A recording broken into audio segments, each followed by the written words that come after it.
பயிர்க்கடன் வழங்கவில்லை எனக் கூறி விழுப்புரத்தில் விவசாயிகள் திடீரென சாலையில் அமர்ந்தனர். கடன் வழங்க வேண்டும், கடனை தள்ளுபடி செய்ய வேண்டும் என கோஷமிட்டதால் பரபரப்பு ஏற்பட்டது. விழுப்புரம் மாவட்ட அனைத்து விவசாயிகள் சங்கத்தினர் கலெக்டர் அலுவலகத்தில் இருந்து திரளாக வந்து திருச்சி சாலையில் மறியலில் ஈடுபட்டனர். கடந்த 2 மாதங்களுக்கும் மேலாக கூட்டுறவு வங்கிகளில் மீண்டும் பயிர்க்கடன் மற்றும் கரும்பு கடன் வழங்கப்படவில்லை என விவசாயிகள் குற்றம் சாட்டினர். மேலும் 3 மாதங்களாக வழங்கப்படாமல் உள்ள பயிர்க்கடனை உடனடியாக வழங்க வேண்டும் என்றும் தமிழக அரசு முழுமையாக பயிர்க்கடனை தள்ளுபடி செய்ய வேண்டும் என்றும் கோரிக்கை விடுத்தனர். மறியலால் சுமார் 10 நிமிடங்கள் போக்குவரத்து பாதிக்கப்பட்டது. விவசாயிகளின் கோரிக்கைக்கு அரசு என்ன நடவடிக்கை எடுக்கப் போகிறது என்பது எதிர்பார்ப்பாக உள்ளது.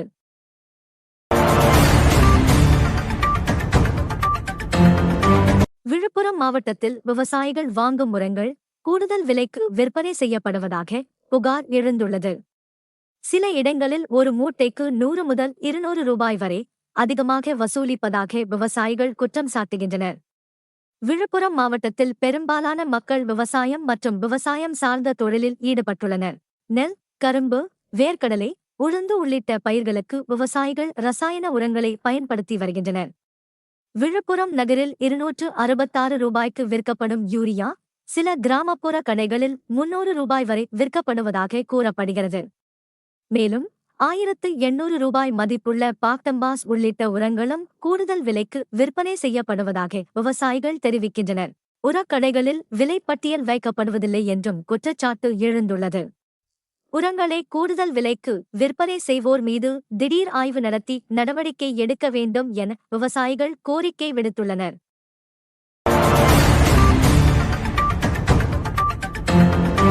திண்டிவனம் அருகே ஒரே இரவில் அடுத்தடுத்து 3 வீடுகளில் திருட்டு.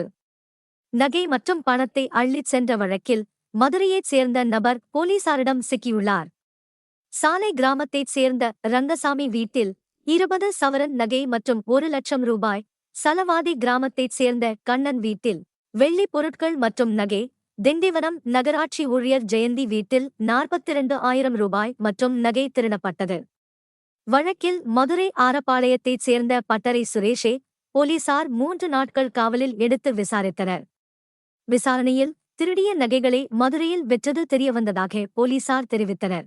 தொடர்ந்து 15 சவரன் நகை மற்றும் 48,000 ரூபாய் பறிமுதல் செய்யப்பட்டது. இந்த வழக்கில் மேலும் தொடர்புடையவர்கள் குறித்து விசாரணை நடைபெற்று வருகிறது.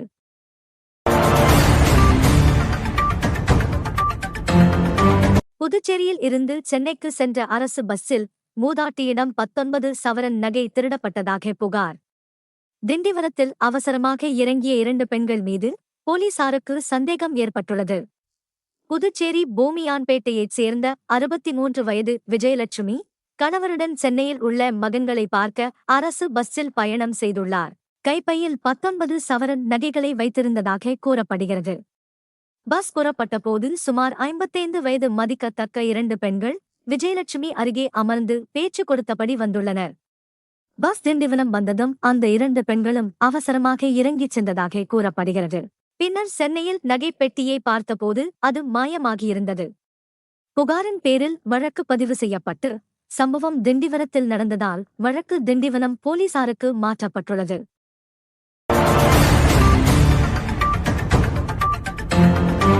மயிலம் அருகே போலீசாரை பார்த்ததும் கார் மற்றும் பைக்கில் வேகமாக சென்ற 5 பேர் வாகனங்களை மடக்கி பிடித்து சோதனை செய்தபோது ஏராளமான மதுபாட்டில்கள் சிக்கின. திருவண்ணாமலை மாவட்டத்தைச் சேர்ந்த 5 நண்பர்கள் புதுச்சேரி அருகே சேதராப்பட்டு பகுதியில் மதுபாட்டில்களை வாங்கியதாக கூறப்படுகிறது. பின்னர் கார் மற்றும் பைக்கில் சொந்த ஊருக்கு திரும்பியுள்ளனர். பெரும்பாக்கம் சோதனைச்சாவடி அருகே போலீசார் வாகனங்களை நிறுத்த முயன்றபோது அவை மயிலம் நோக்கி சென்றதாக தெரிவிக்கப்பட்டுள்ளது. இதையடுத்து மயிலம் போலீசாருக்கு தகவல் தெரிவிக்கப்பட்டது. போலீசார் வாகனங்களை மடக்கி பிடித்து சோதனை செய்ததில் 725 மதுபாட்டில்கள் மற்றும் டின்கள் கைப்பற்றப்பட்டன. 5 பேரும் கைது செய்யப்பட்டதுடன் கார் மற்றும் பைக்கும் பறிமுதல் செய்யப்பட்டது. இந்த சம்பவம் தொடர்பாக போலீசார் தொடர்ந்து விசாரணை நடத்தி வருகின்றனர்.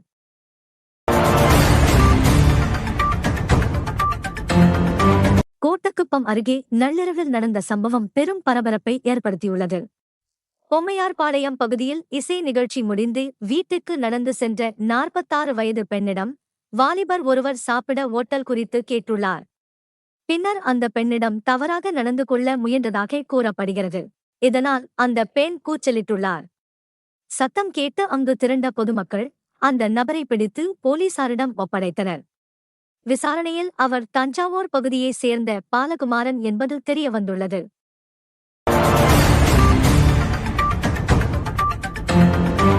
திண்டிவனத்தில் பொதுமக்களுக்காக இலவச கண் சிகிச்சை முகாம் நடைபெற்றது. இதில் 212 பேர் கண் பரிசோதனை செய்து கொண்ட நிலையில் 73 பேர் அறுவை சிகிச்சைக்கு தேர்வு செய்யப்பட்டுள்ளனர். திண்டிவனம் பால்தன் ஸ்கடர் நர்சரி பள்ளியில் இந்த இலவச கண் சிகிச்சை முகாம் நடைபெற்றது. பால் பாண்டியன் சூப்பர் ஸ்டோர்ஸ், விழுப்புரம் மாவட்ட பார்வை இழப்பு தடுப்பு சங்கம், திண்டிவனம் நண்பர்கள் லயன்ஸ் குடும்பம் மற்றும் அரவிந்த் கண் மருத்துவமனை இணைந்து முகாமை நடத்தினர். முகாமில் மொத்தம் 212 பேர் பரிசோதனை செய்யப்பட்டனர். இதில் 73 பேர் மேல் சிகிச்சை மற்றும் அறுவை சிகிச்சைக்காக அரவிந்த் கண் மருத்துவமனைக்கு அழைத்துச் செல்லப்பட்டனர். மேலும் செய்திகளுக்கு திண்டிவனம் செய்திகள் சேனலை சப்ஸ்கிரைப் பண்ணுங்க.